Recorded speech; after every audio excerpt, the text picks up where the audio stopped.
ঘটনাটি আমার সাথে শেয়ার করেন আমার মামার সাথে শেয়ার করেন এই ঘটনার প্রত্যক্ষদর্শী মতিন মিয়া। কিছু অনিবার্য কারণবশত আমি মতিনের গ্রামের নামটা বলতে পারছি না, এই জন্য আমি আন্তরিকভাবে দুঃখিত। মতিন তার গ্রামবাসী এবং আশেপাশের বেশ কিছু গ্রামের লোকজনের কাছে পাগলা মতিনা এবং পাগলা হুজুর নামে অধিক পরিচিত। এই নামগুলো তাকে দেওয়ার পিছনে যে কারণ আছে তা এই ঘটনার সাথে সরাসরি সংযুক্ত, যেটা আমি ঘটনার কোনো একটা পর্যায়ে বলবো। ঘটনায় চলে যাই। ঘটনাটি ঘটে 2006 থেকে 2007 সালের দিকে। তখন মতিন তার গ্রামটি যে জেলার অন্তর্ভুক্ত তার পাশের জেলার একটি সরকারি হাসপাতালের অ্যাম্বুলেন্স ড্রাইভারের পদে নিযুক্ত হয়। কিন্তু চাকরিতে জয়েন করার পর সে জানতে পারে তাকে অ্যাম্বুলেন্স নয় বরং লাশবাহী গাড়ির ড্রাইভার পদে নিযুক্ত করা হয়। চাকরিতে জয়েন করার কিছুদিন পর সে যে হাসপাতালে কাজ করে সেখানে খবর আসে কোনো একটা গ্রামে নর্দমা থেকে একটা লাশ পাওয়া গিয়েছে, যার পোস্টমর্টেম করার জন্য জেলা হাসপাতালে নিতে হবে। তাই লাশটিকে হাসপাতালে নিয়ে আসার জন্য হাসপাতাল কর্তৃপক্ষ মতিনকে সেই গ্রামে পাঠায়। নির্দেশনা পেয়ে মতিন গাড়ি নিয়ে বেরিয়ে পড়ে। লাশটি যে গ্রামে ছিল প্রায় সন্ধ্যা হয়ে আসে। দেরি হয়ে যাওয়ায় সে লাশের ব্যাপারে বিস্তারিত কিছু জানা তো দূরেই থাক, লাশের চেহারা দেখারও সুযোগ হয়নি। গ্রামের রাস্তা পেরিয়ে হাইওয়েতে উঠতে প্রায় অন্ধকার নেমে আসে। এতক্ষণ মতিনের মাথায় কোনো চিন্তা ছিল না যে সে একটি লাশ নিয়ে যাচ্ছে, তাও একা। কিন্তু হাইওয়েতে ওঠার পর তার মধ্যে একটা অস্বস্তি কাজ করতে থাকে। তার চোখ বারবার চলে যায় লুকিং গ্লাসের দিকে, যেখানে সে তার পিছনে থাকা সাদা কাপড়ে মোড়ানো লাশটি দেখতে পাচ্ছে। সে এই অস্বস্তি ভাবটা কাটানোর জন্য সিগারেট খেতে থাকে আর সামনের দিকে এগোতে থাকে। হঠাৎ সে দেখে তার গাড়ি থেকে কিছুটা সামনে যে লেন দিয়ে সে যাচ্ছিল তার ঠিক মাঝখানে কেউ একজন দাঁড়িয়ে আছে। সে গাড়ির হর্ন দিয়েও কোনো লাভ হলো না, ওই লোকটি সেখানেই দাঁড়িয়ে রইল। তার খুব কাছাকাছি এসে মতিন ব্রেক করে। তার গাড়ির হেডলাইটে দেখতে পায় দাঁড়িয়ে থাকা মানুষটি একটি যুবক এবং তার কপালের এক পাশ থেকে প্রচুর রক্ত ঝরছে, আর ওই ছেলেটি একটা কালো চাদর দিয়ে তার শরীরটা ঢেকে রেখেছে। গাড়ি থামাতে দেখে সেই ছেলেটা মতিন জানালার কাছে এসে কিছু একটা বলতে শুরু করে। মতিন তার কথা শোনার জন্য গ্লাসটা একটু নামায়। ছেলেটি মতিনকে বলে, কাকা, আমাকে একটু জেলা হাসপাতালে নিয়ে যাবেন? গাছের সাথে বাড়ি খেয়ে আমার কপাল কেটে রক্ত বের হচ্ছে, কেউ আমাকে সাহায্য করছে না, দয়া করে আপনি কিছু করুন। ছেলেটার কথা সে ফেলতে না পেরে তার পাশের সিটের দরজার লক খুলে দিয়ে ছেলেটাকে বলে বাহির থেকে টেনে দরজা খোলার জন্য। কিন্তু ছেলেটা তাকে বলে তার হাতে প্রচুর ব্যথা, হাত বের করা সম্ভব হচ্ছে না। তখন কি আর করার, মতিন নিজেই দরজা খুলে দিলে সে গাড়িতে ওঠে। ছেলেটা গাড়িতে উঠে বসার সাথে সাথে গাড়ির দরজার আপনা আপনি বন্ধ হয়ে যায়। মতিন এই বিষয়টা স্বচোখে দেখার পরেও তখন পর্যন্ত সব কিছু স্বাভাবিকভাবেই নিয়েছিল। ছেলেটাকে নিয়ে সে গাড়ি স্টার্ট করে। কিছুক্ষণ তারা দুজনেই চুপ করে থাকার পর ছেলেটা বলে, কাকা, আপনার সাথে যে লাশটা আছে আপনি কি তার চেহারা দেখেছেন? মতিন বলে সে দেখার সুযোগ পায়নি। এরপর ছেলেটি নিজেই বলে সে ওই মৃত ব্যক্তিকে চেনে এবং সে এটাও জানে কিভাবে ছেলেটির মৃত্যু হয়। মতিন বেশ আগ্রহ নিয়েই তার কথা শুনতে থাকে। ছেলেটি বলা শুরু করে, কাকা, আপনি এখন যার লাশ নিয়ে যাচ্ছেন তার নাম শহীদুল। যেখান থেকে ওর লাশ নিয়ে আসলেন তার ঠিক 4 গ্রাম পরেই ওর বাড়ি। কিছু ব্যক্তিগত কারণে যে গ্রাম থেকে ওর লাশ পাওয়া যায় সেই গ্রামীণ কিছু রাজনৈতিক যুব দলের সাথে তার ঝামেলার সৃষ্টি, যে কারণে তাকে মেরে ফেলে ওই নর্দমায় ফেলে আসা হয়। পরের দিন এই খবর পুলিশের কানে গেলে তারা গ্রামবাসীকে লাশ শনাক্তকরণের সুযোগ না দিয়ে সরাসরি পোস্টমর্টমের জন্য পাঠিয়ে দেয়, যেটা আপনি এখন নিয়ে যাচ্ছেন। মতিন ছেলেটিকে প্রশ্ন করে সে এত কিছু জানলো কিভাবে। ছেলেটি বলে সে শুরু থেকে শেষ পর্যন্ত সব কিছুই স্বচোখে দেখেও কিছু করতে পারেনি। ছেলেটির কথা শেষে তারা দুজনেই কিছুক্ষণের জন্য নীরব হয়ে যায়। একটু পর ছেলেটি মতিনকে বলে, কাকা, এই লাশটাকে আপনি হাসপাতালে রেখে না এসে আমি যে ঠিকানাটা বলবো সেখানে রেখে আসলেই ছেলেটার আত্মা শান্তি পাবে। কারণ পোস্টমর্টেম শেষে সেই লাশের কোনো শনাক্তকরণ আর হবে না, মর্গে পড়ে থাকবে বেওয়ারিশ লাশ হিসেবে। তাই আমি আপনাকে যে ঠিকানা দিব সেখানে লাশটা দিয়ে আসেন। ছেলেটা ওই মৃত গ্রামের এবং তার বাবার নাম বলে।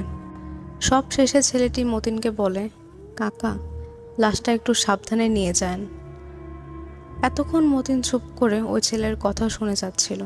এত কিছুর মাঝে মতিন তার পাশে বসা ছেলেটির নাম পরিচয় জিজ্ঞেস করতেই ভুলে গিয়েছিল। সে ছেলেটিকে যেই এসব জিজ্ঞেস করতে যাবে, ছেলেটি তাকে গাড়ি থামাতে বলে আর বলে কাছেই তার বন্ধুর বাড়ি আছে, সে সেখানেই যাবে। মতিন কোনো কথা না বলে তাকে নামিয়ে দিয়ে বিদায় নিল। পর সে আবার আপন মনে গাড়ি চালাতে থাকে। রাত যখন প্রায় 10টা, মতিন হঠাৎ দেখে হাইওয়ের পাশে দাঁড়িয়ে কালো বোরকা পরা এবং মুখ ঢাকা দুজন মহিলা তাকে হাতের ইশারায় গাড়ি থামানোর জন্য বলে। তাদের দুজনকে লাঠির উপর ভর করে থাকতে দেখে মতিন বুঝে যে তারা বৃদ্ধ। তাদের ইশারায় মতিন গাড়ি থামালে একজন মহিলা গাড়ির কাছে এসে মতিনকে বলে তাদের শহরের মোড় পর্যন্ত নিয়ে যাওয়ার জন্য। মায়ের বয়সী হওয়ায় মতিন তাদের না করতে পারে না। ওই মহিলা দুজন মতিনের পাশের সিটে উঠে বসে এবং মতিন গাড়ি চালানো শুরু করে। কিছু দূর যাওয়ার পর ঠিক মতিনের পাশে বসা মহিলাটি তাকে একটু কাঁপা কণ্ঠে বলে, তোর কাছে যে লাশটা আছে ওটা আমাদের দিয়ে যা, আমরা লাশ নিতে এসেছি, নিয়েই চলে যাব, তোর কোনো ক্ষতি করব না। মতিন বেশ অবাক হয়। সে জানতে চায় তার কাছে যে লাশ আছে এটা ওরা জানলো কিভাবে। উত্তরে দ্বিতীয় মহিলাটি বলে, আমরা লাশের গন্ধ পাই, আমাদের আশেপাশে লাশ থাকলে আমরা টের পাই। মহিলার কথা শুনে মতিনের মনে হয় লাশ পাচার কাজের সাথে যুক্ত। তাই সে গাড়ি থামায় এবং তার সাথে থাকা চাকুটা বের করে ওদের সামনে ধরে। ওদের নেমে যাওয়ার জন্য বললে ওরা বলে, কাজটা তুই ঠিক করলি না, তোকে এর শাস্তি পেতে হবে, দেখিস তুই। এই বলে তারা নেমে যায় আর মতিন দ্রুত গাড়িটা স্টার্ট করে এবং প্রতিজ্ঞা করে সে আর কোথাও গাড়ি থামাবে না।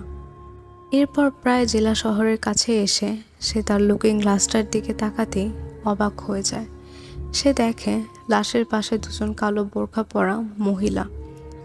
তার বুঝতে বাকি রইল না যে ওই দুজনই যাদের সে একটু আগেই গাড়ি থেকে নামিয়ে দিয়েছে। কিন্তু তা কি করে হয়? গাড়ির দরজা তো বাইরে থেকে লক করা আর চাবি তার পকেটে। তখন পর্যন্ত মতিন কোনো অস্বাভাবিকতা আন্দাজ করতে পারেনি। এই ঘটনা দেখার পরেও সে ভেবেছে তারা চুরি করার উদ্দেশ্যে এসে কোনোভাবে হয়তো তালা ভেঙে ভেতরে ঢুকে গিয়েছে। সে দ্রুত তার চাকু নিয়ে বাইরে এসে দরজার কাছে এসে অবাক হয়ে যায়, কারণ দরজার তালা বন্ধই ছিল। তাহলে ওরা ঢুকলো কিভাবে? এর মধ্যেই সে শুনতে পায় ভেতর থেকে কসাইরা মাংস কাটার সময় যেরকম শব্দ হয় ঠিক সেরকম শব্দ সে পরপর দুবার শুনতে পায়। এরপর তার ভয় আরও বেড়ে যায়। তারপরেও বুকে সাহস নিয়ে আর হাতে চাকু নিয়ে সে দোয়া পড়তে পড়তে পকেট থেকে চাবি বের করে তালাটা খুলতেই যা দেখে তাতে সে স্তম্ভিত হয়ে যায়। ভয়ের এবং বিভৎসতার একটা ঠান্ডা স্রোত তার শির দ্বারা বেয়ে নিচে গড়িয়ে পড়ে। সে দেখে একজন মহিলা ছুরি দিয়ে লাশের চামড়া ছিলে ফেলছে, আর অন্যজন লাশের হাতের কবজি কেটে আলাদা করে তার হাতে নিয়ে খাচ্ছে। সে ছিল বিভৎস একটি দৃশ্য। খেতে খেতে ওই মহিলাটি মতিনকে উদ্দেশ্য করে বলে, দোয়া পড়ে কাজ নাই, তুই আমাদের কিচ্ছু করতে পারবি না। আমরা লাশটা নিয়ে যাব, এখন যা দেখছিস সেটা কাউকে বলবি না। মতিন অনেকটা সাহস নিয়ে তাদেরকে বলে লাশটা রেখে দেওয়ার জন্য, এবং মতিন সাহায্যের জন্য চিৎকার করতে শুরু করায় গাড়ির ভেতর থেকে একজন মহিলা তার সাথে লাঠি নিয়ে মতিনের সামনে আসে। আর কিছু বুঝে ওঠার আগেই সে লাঠি দিয়ে মতিনের মাথায় সজোরে আঘাত করে। মতিন জ্ঞান হারায়। তার জ্ঞান ফিরে সে নিজেকে হাসপাতালে আবিষ্কার করে এবং জানতে পারে মতিনকে একজন ট্রাক ড্রাইভার রাস্তায় পড়ে থাকতে দেখে পুলিশকে ফোন করে এবং তারা তাকে হাসপাতালে নিয়ে আসে। কিন্তু লাশটার কোনো খোঁজ পাওয়া যায়নি। পুলিশ ধারণা করে যে এটা লাশ পাচারকারী চক্রের কাজ, কিন্তু মতিন এটা মানতে চায় না। সে সবাইকে বলে গত রাতে সে কি দেখেছে, কিন্তু কেউ তার কথা বিশ্বাস করে না। বরং ডাক্তার তাকে মানসিকভাবে দুর্বল ঘোষণা করে বাড়ি পাঠিয়ে দেয়। বাড়িতে এসেও সে সবাইকে গত রাতের কথা বললে কেউ তাকে পাত্তা দেয় না, বরং অনেকে তার কথা শুনে তাকে পাগল বলতে শুরু করে। বাড়ি ফিরে আসার পরের দিন রাতে তার সাথে একটা অদ্ভুত ঘটনা ঘটে। সে মাঝরাতে অনুভব করে তার বিছানার উপর কেউ বসে আছে। সে চোখ মেলে তাকাতেই দেখে সত্যি সেখানে কেউ একজন বসে আছে। মতিন তাড়াহুড়ো করে উঠে বসে এবং ভয় পাওয়া স্বরে তার পরিচয় জানতে চাওয়ায় বসে থাকা অবয়বটি বলে, কাকা, আপনি আমার লাশটাকে আমার আব্বা আমার কাছে ফিরিয়ে দিতে পারলেন না। কণ্ঠ শুনে মতিনের আর বুঝতে বাকি রইল না যে এই কণ্ঠ সেই ছেলেটির যাকে সে সর্বপ্রথম হাইওয়ে থেকে তার গাড়িতে তুলেছিল। সাথে মতিন এটাও বুঝে গেল যে তার গাড়িতে যে লাশ ছিল সেটা এই ছেলেরই লাশ। এই কথাগুলো বলেই ছেলেটি অদৃশ্য হয়ে যায়। এই ঘটনার পরের দিন মতিন ওই দিন গাড়িতে ওই ছেলের আত্মাটি তাকে যে ঠিকানা দিয়েছিল সেখানে যায় এবং তার পরিবারকে সবটা জানালে তারাও মতিনকে পাগল বলা শুরু করে। পর্যাপ্ত প্রমাণের অভাবে বেশ কয়েক বছর ওই ছেলেটিকে নিখোঁজ হিসাবেই ধরা হয়েছিল, কারণ যে এলাকায় লাশটি পাওয়া যায় সেখানকার পুলিশ পর্যাপ্ত প্রমাণাদি সংরক্ষণ না করে রাখার জন্য এরকম পরিস্থিতি তৈরি হয়। যাই হোক, এরপর থেকে মতিনের মধ্যে কিছু পরিবর্তন আসে। সে অনেকটা ধার্মিক হয়ে ওঠে। গ্রামের বড় হুজুরের কাছ থেকে ধর্মীয় জ্ঞান লাভ করে সে গ্রামের যেখানে সেখানে দাঁড়িয়ে সেসব জ্ঞান বিতরণ শুরু করায় কিছু কিছু লোক তাকে পাগলা হুজুর নাম দেয়। এছাড়াও ওই ঘটনা বেশ কয়েক মাস পর্যন্ত সে অনেক অদ্ভুত কাজ করত। যেমন এক রাতে তাকে বাড়িতে কেউ খুঁজে না পেয়ে সারা গ্রাম খোঁজার পর তাকে পাওয়া যায় গ্রামের কবরস্থানে। সেখানে সে নামাজ পড়ছিল।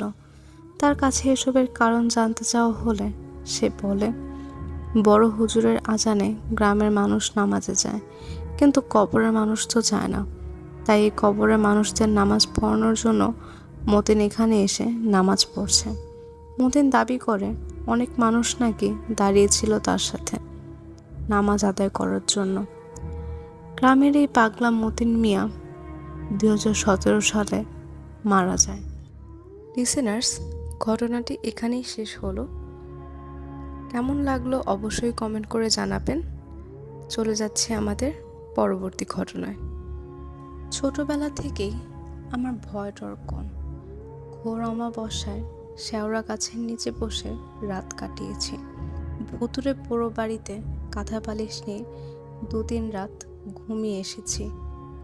যেই সেতুর নিচে জলদানও আছে বলে মাছ ধরা হয় না, গভীর রাতে সেখানে গিয়ে জাল ফেলে ঝাঁকে ঝাঁকে মাছ তুলে নিয়ে এসেছি।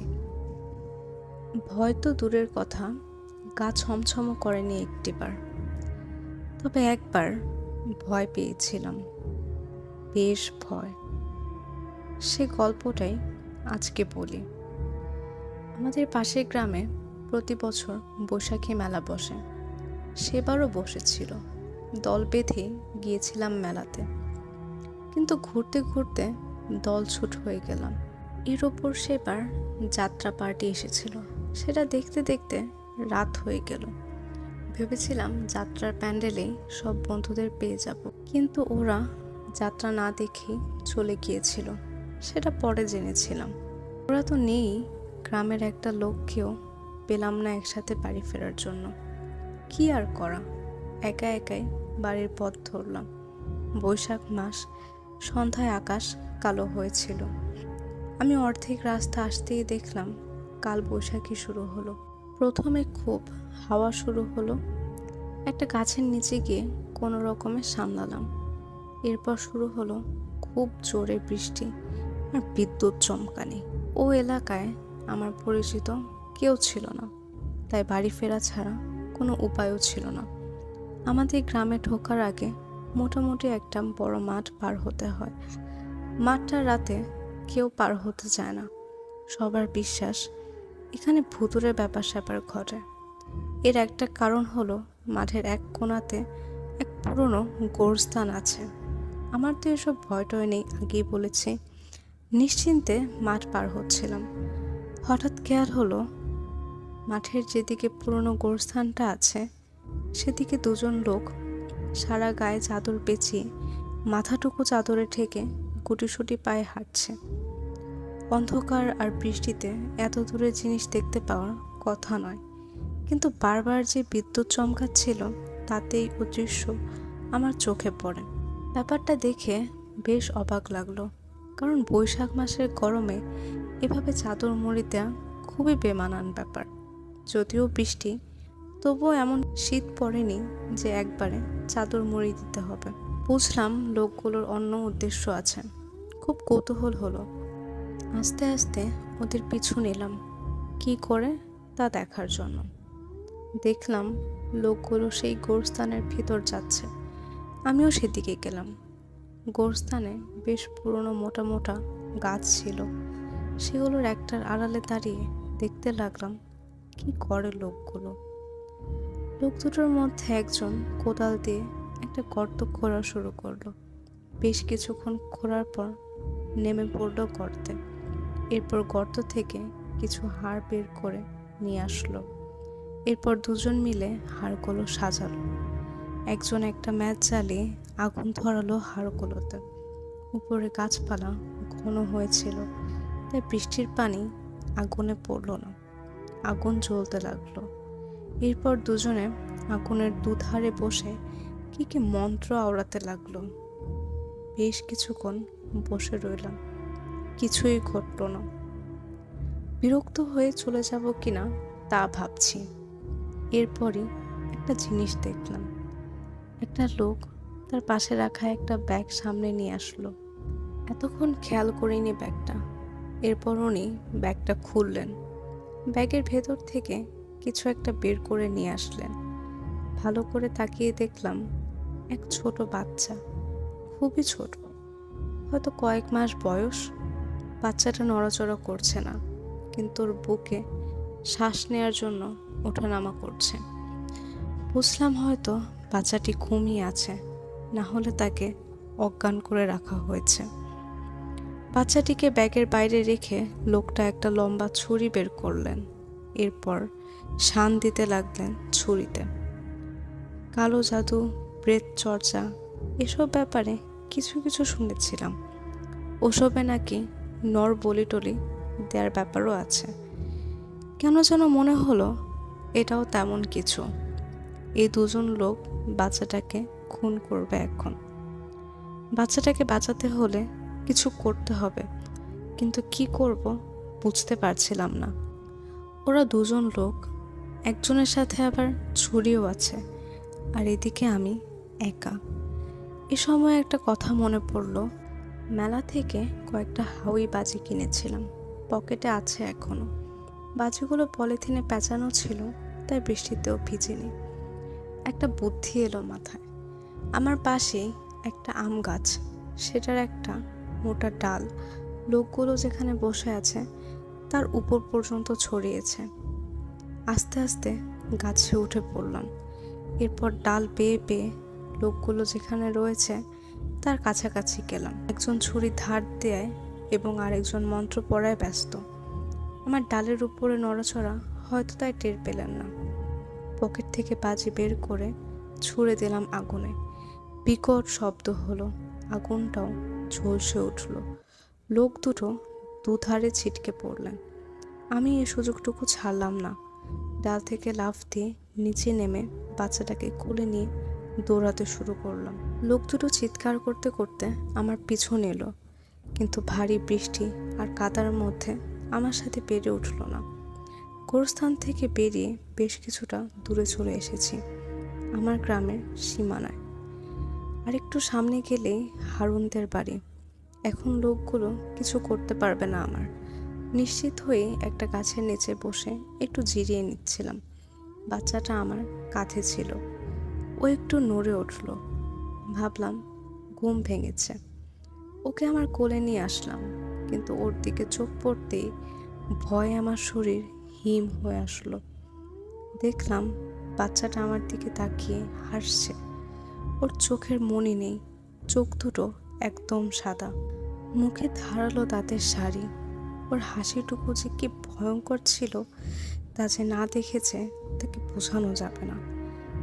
আমি কোল থেকে ওকে ফেলে দিলাম। ও নিচে না পড়ে দুপায়ে দাঁড়িয়ে গেল। আমি ভয়ে জমে গেছি যেন। কি করব কিছুই বুঝতে পারছি না। এ সময় লোক দুটো আমার পাশে চলে এলো। বাচ্চাটাকে দেখেই বলল, সর্বনাশ, প্রেতটা জেগে উঠে গেছে, ওকে তো মারা যাবে না এখন। বাচ্চাটা লোকটার দিকে এক মুহূর্ত তাকালো, তারপর লাফিয়ে উঠে ওকে কামড়ে ধরল। পাশের লোকটা চেষ্টা করলো ছাড়ানোর, কিন্তু পারল না। বাচ্চাটা কামড়ে ওর গলা ছিঁড়ে ফেলল। আমি আর দাঁড়ালাম না, চিৎকার করতে করতে গ্রামে ঢুকে পড়লাম। এরপর এক দৌড়ে সোজা আমার বাড়িতে। আমার আর কিছু মনে নেই। সে রাতে আমার প্রচণ্ড জ্বর এসেছিল। 3 দিন ছিল সেই জ্বর। জ্বর কমলে পরে শুনেছিলাম গ্রামের বাইরে দুটো লোকের লাশ পাওয়া গেছে ছিন্ন ভিন্ন অবস্থায়। আমার কাহিনী কেউ বিশ্বাস করলো, কেউ হেসে উড়িয়ে দিল। পুলিশি তদন্তে বেশ হ্যাপা পোহাতে হলো। তবে ওসব কথা থাক। যাই হোক, আমার গল্প এটুকুই। এরপর থেকে আর কখনো ওই মাঠ রাতে একা পার হইনি। এখন তো গ্রামেও থাকি না। তবে গ্রামের লোকজন বলেন এখনও নাকি গভীর রাতে মাঠটি পার হওয়ার সময় তারা গোরস্থানের ভেতর থেকে কোনো এক ছোট বাচ্চার হাসির শব্দ শুনতে পান। লিসেনার্স, ঘটনাটি এখানেই শেষ হলো। কেমন লাগলো অবশ্যই কমেন্ট করে জানাবেন। চলে যাচ্ছে আমাদের পরবর্তী ঘটনায়। অনেক দিন আগের কথা। আমি মনে হয় তখন ক্লাস 5-এ ছিলাম যখন সেই ঘটনাটি ঘটেছিল। এই গল্পটি শুনে যদি আপনাদের ভয় লাগে তাহলে কিন্তু আমার কোনো দোষ নেই, নিজ দায়িত্বে শুনবেন। আমাদের বাড়িতে 2টি পুকুর আছে, যেগুলো আমাদের লিজ নেওয়া হয়েছিল তখনকার সময়ে। সেখানে অনেক মাছ চাষ করা হতো, আর এজন্য পানিতে পোনা ছাড়া হয়েছিল। তবে ওই সময় হালকা বৃষ্টি ছিল, আর আমাদের পুকুরগুলো যেহেতু জমির পাশে ছিল, সেই অনুযায়ী কিছু দেশি মাছ পুকুরে নিয়ে আসার একটা পদ্ধতি ছিল। গ্রামাঞ্চলের এইরকম পরিবেশের পুকুরের পাশ কেটে দেয়া হয়, যাতে পুকুরের পানি বেশি হয়ে গেলে সেগুলো জমিতে চলে যেতে পারে। আর পানি যাওয়ার কারণে জমির মাঝে থাকা মাছগুলো পুকুরে আসতে শুরু করে। এইভাবে দেশীয় মাছ পুকুরে আনা হয়, তবে জমির যে কোনো মাছই আসে পুকুরে। এভাবেই আমাদের পুকুরে মাছ আনা হতো এবং অতিরিক্ত পানি বের করে দেয়া হতো। পুকুরের দক্ষিণ পাশে জমি ছিল। পুকুরের জমির মধ্যে 10 থেকে 12 ফিট জায়গা আছে। জায়গাটা দিনের বেলায় কিছুটা অন্ধকার আর ভয়ঙ্কর লাগে। এর কারণ হচ্ছে সেখানে জমির পাশে একটা বাঁশের ঝোপ রয়েছে, আর তার পূর্ব পাশেই রয়েছে কবরস্থান। এর মাঝামাঝিতে বিশাল আকারের তেঁতুল গাছ আছে, যার কারণে জায়গাটা এমনিতেই কিছুটা ভয়ঙ্কর লাগে, আর রাত্রিবেলা তো আরও বেশি ভয়ঙ্কর লাগে। দক্ষিণা বাতাস গায়ে লাগলেও যেন ভারী লাগে ওই জায়গায়।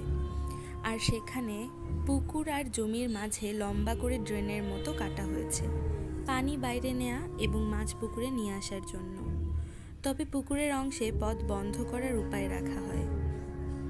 যাই হোক, সন্ধ্যাবেলায় আব্বু আর আমার এক কাকা গিয়ে পুকুরের পথ খুলে পানি বের হওয়ার জায়গা করে দিয়েছিল, কারণ সেদিন কিছুটা বৃষ্টি হয়েছিল। রাত 11টার দিকে পানির পথ বন্ধ করার জন্য আব্বু যাচ্ছিল একা। তখন আমি বললাম আমিও যাব আজকে। আর যেহেতু আব্বু মাঝে মধ্যে সেখান থেকে কিছু মাছ নিয়ে আসতো সন্ধ্যায়, সেই হিসেবে আমিও ভাবলাম আমিও দেখব কিভাবে মাছ ধরে। যাই হোক, আমি গেলাম আব্বুর সাথে। প্রথমে পুকুরের সিঁড়িতে দেখলাম কিছু কুচো চিংড়ি পাশে বসে আছে। আমি খুব সাবধানে হাত দিয়ে কয়েকটা ধরে ফেললাম। তখন আব্বু বলল ছেড়ে দিতে, তাই দিলাম। সেখানে যাওয়ার পরে আমি লাইট ধরে দাঁড়িয়ে আছি। তখন দেখলাম একটা মাছ জমি থেকে পুকুরের দিকে ঢুকছে। তখন আমি আব্বুকে বললাম আমি মাছটি ধরবো। তখন আব্বু বলল ধরতে। এটি যখন পুকুরের কাছাকাছি চলে আসে এবং জালে আটকে গেল, তখন আমি মাছটি ধরে ফেললাম। 2 মিনিটের মতো এটি হাতে ধরে রেখেছিলাম। মাছটি নিয়ে আমি পানি থেকে অনেকটা দূরে দাঁড়িয়েছিলাম, যাতে মাছ পানিতে না পড়ে। তখন আব্বুর হাতে লাইট ছিল। হঠাৎ করে মাছটি আমার হাত থেকে পিছলে মাটিতে পড়ে যায়, কিন্তু পানিতে পড়েনি। লাইটের আলো যেখানে পড়েছিল সেই জায়গায় মাছটা পড়েছিল, কিন্তু এরপর তাকে আর দেখা যায়নি। তখন আমি কিছুটা ঘাবড়ে গেলাম, বারবার এদিক সেদিক খুঁজতে থাকলাম। তখন আব্বু বুঝতে পেরেছিল, কারণ তখন যেন হঠাৎ করেই চারদিকে খুব জোরে বাতাস শুরু হলো।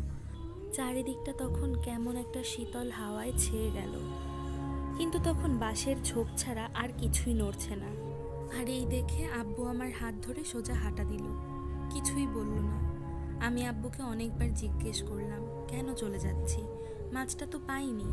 আব্বু কিছুই বলেনি, শুধু বাড়ির সামনে এসে বলল মাছ পানিতে চলে গেছে। তখন থেকেই আমার মনে খটকা লেগে আছে, আব্বু এমনটা কেন করলো।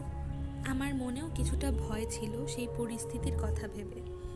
মাঝে মাঝে তখন মনে হতো হয়তো অন্য কিছু, সত্যিই এটি মাছ ছিল না, কারণ এরকম আরও অনেক ঘটনা আমার আব্বুর সাথেই ঘটে গিয়েছিল। আমাকে কিছুই জানায়নি তৎক্ষণাৎ। ঘরে এসেও জিজ্ঞাসা করলাম। আব্বু বলল এটি পানিতে চলে গিয়েছে, তাই দেখতে পাচ্ছি না। কিন্তু সত্যি বলতে অনেক খোঁজাখুঁজি করেছিলাম। তারপর ঘুমাতে গেলাম। যদিও সবসময় আমি আর আমার ছোট ভাই আলাদা ঘুমাতাম, কিন্তু সেদিন আমি ভাইসহ আম্মু আর আব্বুর সাথে ঘুমিয়েছি। আব্বু নিজেই বলেছিল একসাথে ঘুমাতে, কারণ আব্বুর মনে কিছুটা ভয় ছিল। তার কয়েকদিন পর যখন হঠাৎ আমার ফুফু এলো, তখন এরকম কিছু ঘটনা বলতে লাগলো। তখন বুঝলাম মাছরূপী অন্য কিছু আমার হাতে এসেছিল, আর এটা ভাবার সাথে সাথে আমার গায়ে যেন শিউরে উঠল। আর আব্বু তখন বলল সেদিন আমার হাতে মাছ ছিল না, তাই পড়ার পর আর দেখতে পাইনি।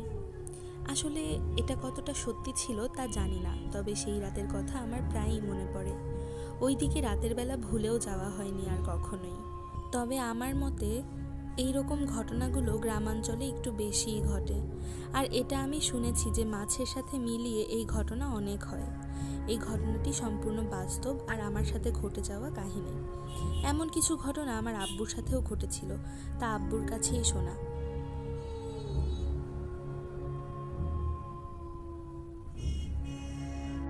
আমার জীবনে ঘটে যাওয়া ভয়ঙ্কর এবং সত্যিকারের কিছু ভৌতিক ঘটনা শেয়ার করছি। ঘটনা 1। 1996-এর মাঝামাঝি সময়, সেটা কোন মাস ছিল ঠিক মনে নাই।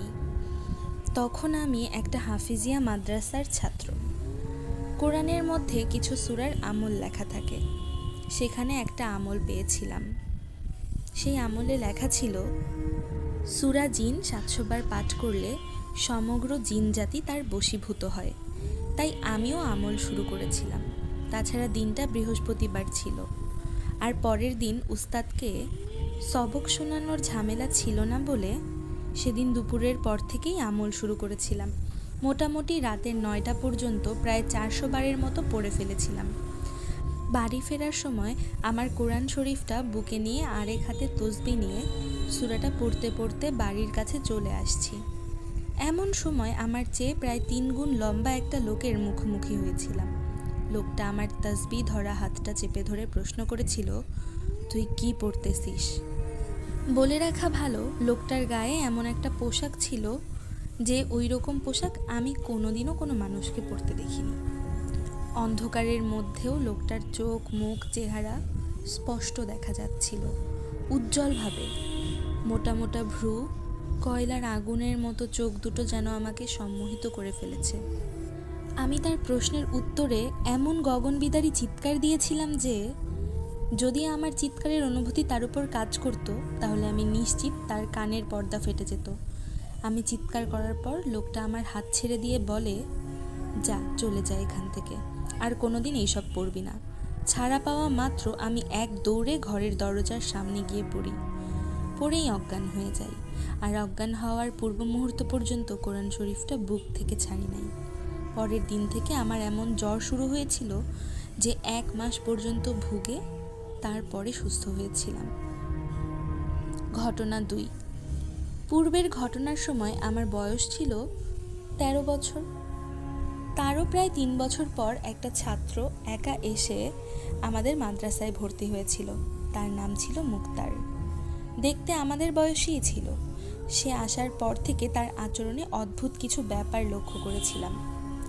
সে তেমন কারোর সাথে মিশতো না, আর সবসময় একা থাকতো। আমাদের খাওয়ার সময় সে কোথাও যেন চলে যেত। জিজ্ঞাসা করলে বলতো, আমি বাহিরে খেয়েছি, এখানকার খাবার আমার ভালো লাগে না। এমন আরও অনেক কিছু আজব আজব ব্যাপার ছিল তার মধ্যে। যাই হোক, মূল ব্যাপারে আসি। আমাদের উস্তাদের কঠোর নিষেধ ছিল, রাত 11টার পর কারো টয়লেটে যাওয়ার দরকার হলে সে যেন একা না যায়, প্রয়োজনে অন্য কোনো ছাত্রকে যেন অবশ্যই নিয়ে যায়। একদিন রাত 12টার দিকে আমার এক বন্ধু আওলাদ হোসেনকে নিয়ে টয়লেটে গেলাম। গিয়ে তো দুজনেরই চক্ষু ছানা বড়া। দেখি মসজিদের বারান্দায় বসে মুক্তার কোরআন পড়তেছে।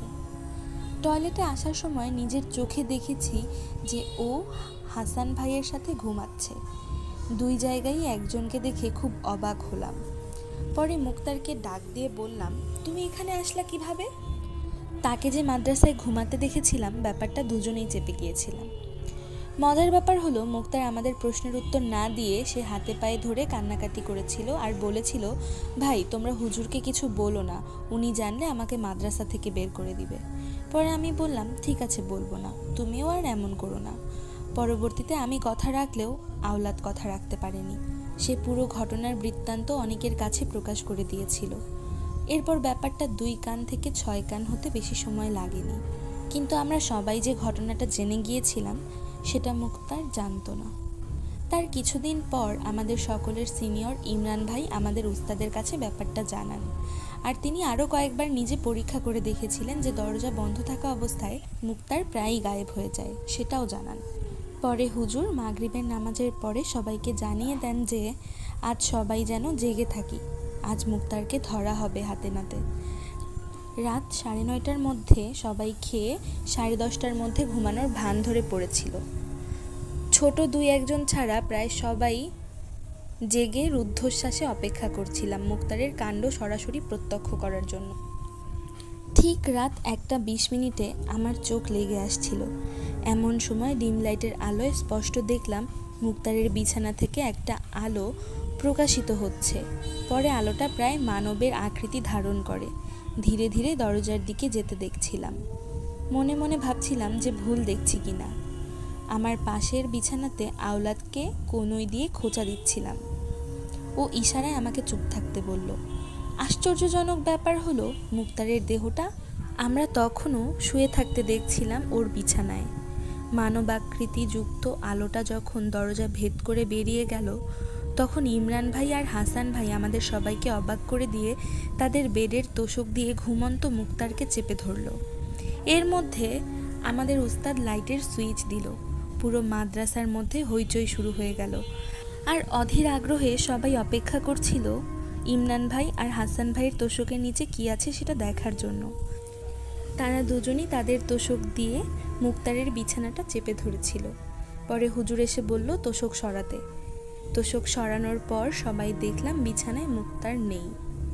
মুক্তারের বিছানাটা শূন্য। সবাই অবাক হয়ে বসে রইলাম আর ভাবতে লাগলাম এটা কি হলো। তারপর থেকে আর কোনোদিনও মুক্তারকে দেখতে পাইনি। ঘটনা 3। মুক্তারের ঘটনার 1 বছর পরের কথা। শুক্রবার দিন সকাল 7টা পর্যন্ত ক্লাস হয়, পরে ছুটি হয়ে যায়। আর সেই দিনটাও শুক্রবার ছিল। ছুটি দিয়ে হুজুর একটু বাহিরে গিয়েছিলেন। এর মধ্যে আমি আওলাদ সহ 6-7 জন বন্ধু গল্প করছিলাম। হঠাৎ আওলাদ চেঁচিয়ে উঠে বলল, এই আমার মাথায় কে মারল? আমি মারের আওয়াজ শুনলেও কে মেরেছে সেটা দেখিনি। ভেবেছিলাম আমাদের মধ্যেই কেউ হয়তো দুষ্টুমি করে মারছে, তাই ব্যাপারটা পাত্তাও দেইনি। 4-5 মিনিট যেতে না যেতেই দেখলাম আওলাদ শুধু চেঁচাচ্ছে আর বলছে আমাকে মাইরা ফালাইলো, বাঁচা আমারে। আমরা অবাক হয়ে দেখছিলাম। ওর নাকে মুখে স্পষ্ট আঘাতের চিহ্ন, কিন্তু আঘাতকারীকে আবিষ্কার করতে পারছিলাম না। আঘাতের আওয়াজ শুনছি, চিহ্ন দেখছি, অথচ কে আঘাত করছে তা দেখতে পারছি না। কিভাবে সাহায্য করব তাও বুঝতে পারছিলাম না। এর মধ্যে দেখলাম মেঝের ওপর দিয়ে ওকে যেন কেউ টেনে হিঁচড়ে দরজার দিকে নিয়ে যাচ্ছে। বুঝতেই পারিনি যে এর চেয়ে অবাক করা কিছু দেখা আমাদের কপালে ছিল। দেখলাম আওলাদ যখন দরজার প্রায় কাছে পৌঁছে গেছে, তখন সে ধীরে ধীরে শূন্যে ভেসে উঠছে। আওলাদ যখন চিৎকার করে বলল, আমাকে নিয়ে গেল গা, আমাকে নিয়ে গেল গা, আমাকে বাঁচা, তখন আমি সহ আমার আরও 3 জন বন্ধু দৌড়ে গিয়ে ওর দুহাত টেনে ধরলাম, থামানোর চেষ্টা করলাম। সেই অদৃশ্য শক্তি কী পরিমাণ শক্তি দিয়ে আওলাদকে টেনে ধরেছিল তা দেখতে না পারলেও অনুভব করতে পারছিলাম। এর মধ্যে হুজুর এসে এই ঘটনা দেখে কাল বিলম্ব না করে 33 আয়াতের আমল শুরু করে দিলেন। আমলের সাথে সাথে সেই শক্তির মাত্রা কমতে কমতে একসময় শেষ হয়ে গিয়েছিল। আওলাদের সুস্থ হতে পুরো 1 সপ্তাহ অপেক্ষা করতে হয়েছে। সুস্থ হওয়ার পর আওলাদ আমাদের মাদ্রাসা ছেড়ে চলে গিয়েছিল। এগুলো ছাড়াও আরও কিছু প্যারানর্মাল ঘটনার সাক্ষী আমি, যার ব্যাখ্যা পরে না হয় একদিন দিব। আমাদের মধ্যে অনেকেই আছে যারা পড়াশোনা অথবা ব্যক্তিগত কাজের জন্য বাসা ছেড়ে হোস্টেলে থাকি। ধরুন আপনিও তাদের মধ্যেই একজন। বাসা থেকে দূরে কোনো এক অজানা অচেনা শহরে আপনার পদধূলি। জীবনে প্রথমবারের মতো হোস্টেলে ভর্তি হলেন। তবে সেই হোস্টেলটা যদি ভৌতিক ঘটনা এবং রহস্য দিয়ে ঘেরা থাকে তবে কেমন হবে? রহস্যপ্রিয় ব্যক্তিদের জন্য তো এটা সোনার খনিস্বরূপ। আমিও রহস্যপ্রিয় এক তুচ্ছ ব্যক্তি। আমি পড়াশোনার সূত্রে দেশের বাড়ি থেকে দূরে এক শহরে যাই। সেখানে আমি এমনই রহস্যময় এবং ভৌতিক ঘটনার জন্য প্রসিদ্ধ এক হোস্টেলের সন্ধান পাই। আমি ইচ্ছা করেই মনের রহস্যপ্রিয়তার জন্য ওই হোস্টেলে ভর্তি হলাম। আর এখান থেকেই শুরু হলো আমার জীবনের প্রথম প্যারানর্মাল অ্যাক্টিভিটি উপভোগ করার কাহিনী। প্রিয় লিসেনার্স, ব্যক্তিগত সমস্যার কারণে আমি এখানে শহরের কিংবা হোস্টেলের নামটি উল্লেখ করছি না। আমি এত আগ্রহ সহিত ভৌতিক ঘটনা উপভোগের জন্য হোস্টেলে ভর্তি হলাম, তবে আমার সমস্ত স্বপ্নে বালি ঢেলে দিল নিয়তি। এই হোস্টেল আর অন্য 5টা নর্মাল হোস্টেলের মধ্যে কোনো পার্থক্য নেই। এখানকার পরিবেশ তো স্বাভাবিকই আছে। আজ 2 মাস হতে লাগলো আমার এখানে ওঠা, অথচ আমি তো এখানে কোনো প্যারানর্মাল অ্যাক্টিভিটি উপলব্ধিই করলাম না। মেসের সবাই তো স্বাভাবিকই আছে। রোজ কত গল্প করি সবাই, লুডো খেলি, মুড়ি মাখানো, আড্ডা জমে, কত কিছু। এসব দেখার পর কে বলবে এই মেস অভিশপ্ত? আমি হতাশ হয়ে আমার মাথা থেকে এসব কিছু ঝেড়ে ফেললাম আর পড়াশোনায় মনোযোগ দিলাম। হঠাৎ আমার মনে পড়ল আমি গত 2 মাস ধরে নামাজই পড়ি না, আর হোস্টেলের কেউ নামাজ পড়ে না। আমি ঠিক করলাম এখন থেকে রোজ নামাজ পড়ব। এখান থেকেই শুরু হলো আসল ঘটনা। প্রথম দিন আমি ফজরের ওয়াক্তে উঠলাম, উঠে অজু সেরে নামাজে দাঁড়ালাম। নামাজে দাঁড়াতেই কেন জানি মনে হলো আমার লোমগুলো হর্ষিত হয়ে উঠল। আমার মনে হতে লাগলো আমার আশেপাশে অনেক মানুষ দাঁড়িয়ে আছে, চিৎকার চেঁচামেচি করছে। তাদের আর্তনাদে আমার কান ফেটে যাচ্ছিল। আমার মনে হতে লাগলো আমার নামাজ পড়ায় কারো অসুবিধা হচ্ছে। আমি স্পষ্ট শুনতে পেলাম কেউ আমার কানের কাছে খুবই গম্ভীর কণ্ঠে আমাকে বলছে, চুপ কর তুই, তোর কণ্ঠস্বর আমাকে আঘাত দিচ্ছে, তোকে আমি মেরে ফেলবো, চুপ কর। আমি জীবনে এর আগে কখনো এমন গম্ভীর ধ্বনি শুনিনি। তার কণ্ঠে আমার শরীর কেঁপে উঠল। আমি ভাবলাম আমার মনের ভুল হবে, নিশ্চয়ই এটা আমার হ্যালুসিনেশন। তাই এসব অবহেলা করে আমি নামাজটা শেষ করলাম। যাই হোক, দিনটা ভালোই কাটলো। তারপর রাতে ঘুমাতে গেলাম। সেদিন রাতে আমার সাথে খুবই অদ্ভুত কিছু ঘটনা ঘটল। আমি বুঝতে পারলাম এটা স্বাভাবিক কোনো বিষয়ই হতে পারে না। সেদিন রাতে কোনো এক কারণে আমার এশার নামাজটা হয় না। রাতে ফোন চালাচ্ছিলাম সেদিন। হঠাৎ করে আমার মনে হলো একটা গরম বাতাস আমার গায়ে লাগলো, আর তার সাথে সাথে আমার শরীরে প্রচণ্ড জোরে কম্পন শুরু হলো।